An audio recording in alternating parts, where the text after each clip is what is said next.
Hi, my name is Don Simmons, and today I'd like to talk about investing and harvesting. Do you think it's possible that the greatest investment opportunity isn't in the market, but in the mission?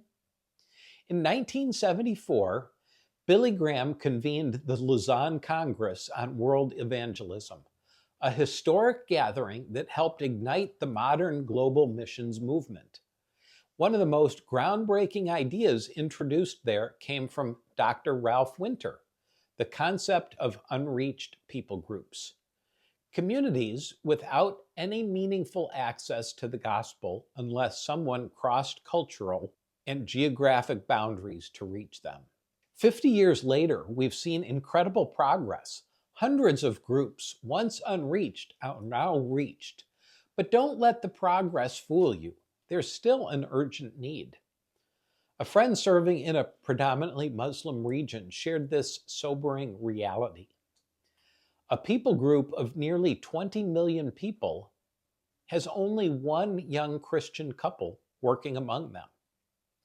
Another group of more than 1 million also only has a single struggling family. Social media, satellite, TV, and digital outreach beam out fragments of the gospel, but in many places, there's no one on the ground to meet seekers, form groups, or to plant churches. In some cities, there are no believers, no churches, and no one willing or able to go. So what do we do with this gap? Jesus' words in Luke 10:2 still ring true today. The harvest is plentiful, but the laborers are few. Ask the Lord of the harvest, therefore, to send out workers into his field. What we often miss is the urgency baked into this metaphor. Every farmer knows that delaying the harvest and you risk losing the entire crop. And the same is true in missions. If we wait, we lose souls.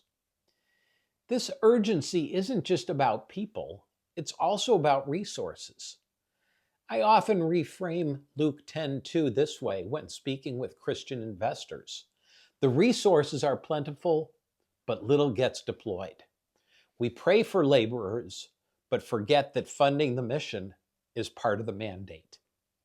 Missional enterprises, business for transformation initiatives, and Great Commission companies are proving effective in reaching the unreached, bringing the hope of Jesus into marketplaces and neighborhoods where traditional missions may never gain access.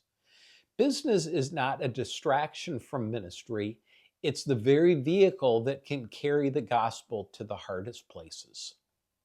So here's the question.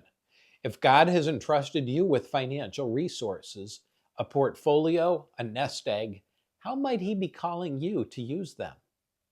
Matthew 28:19 commands us to go and make disciples of all nations, not as a suggestion, but as a mandate. The Great Commission wasn't given to pastors only, it was given to all followers of Jesus, and that includes those of us with influence, affluence, or investment capital. Is any portion of your portfolio going to make disciples? If not, why not?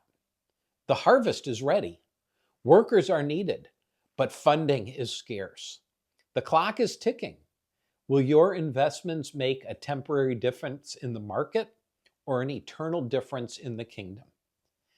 True missions can be funded not just through donations, but through invested capital in redemptive businesses.